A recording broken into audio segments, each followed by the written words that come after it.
familiar with the term social media addiction. Either we're an addict ourselves or the older generation likes to tell us that we're glued to our phones and our computers. Social media addiction can be defined as a phrase used to refer to someone spending too much time on, you guessed it, social media, in which it is interfering with our aspects of daily life. But there's no official diagnosis of it being a disorder.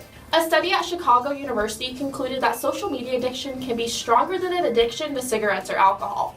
While an article from the Huffington Post says that 46% of smartphone users said they couldn't live without their phones, and nearly 93% of people ages 18 to 29 use their phones to avoid being bored. It's not just the younger generation, though. A Nielsen report from the New York Times indicates adults from ages 35 to 49 were found to spend 6 hours and 58 minutes on social media, while younger generation averaged around 6 hours. So most of us are probably addicted in some way or another. I'm guilty of using my phone when I'm bored to avoid people in social situations. But what are the outcomes of being glued to our social media and devices?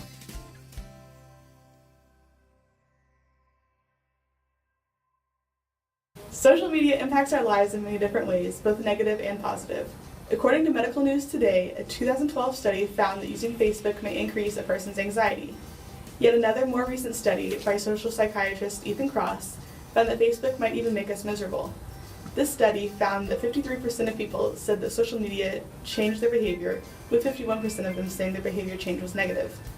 Dr. Rosh claims that most people present themselves on social media as idealized versions of themselves, making others compare their own lives to those idealized versions, leading to negative emotions. Dr. Rosh also found that social interaction on social media sites may lead to negative face-to-face encounters for people who already have anxiety. Regarding children and social media, Telegraph found that kids who spend more than 3 hours on social media are twice as likely to suffer from poor mental health. Experts from the Office of National Statistics say that these children who spend so much time in the virtual world are putting themselves at risk for delays in their emotional and social development. Even though there's a lot of negativity surrounding social media, there are also positive ways social media impacts our lives.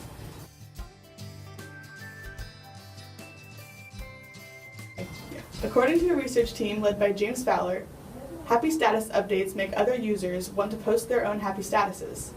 Medical News Today says, "We have enough power in this data set to show that emotional expressions spread online, and also that positive expressions spread more than negative.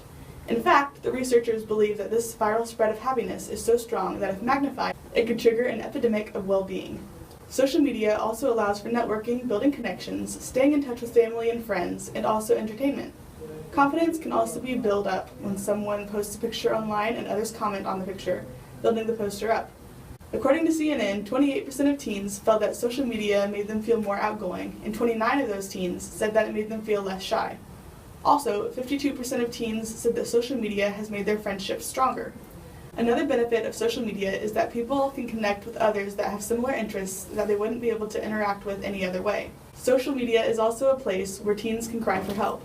CNN reported that an 18-year-old posted on Facebook that he was going to jump off the George Washington Bridge, but Port Authority officers managed to contact him on social media and encourage him to get help.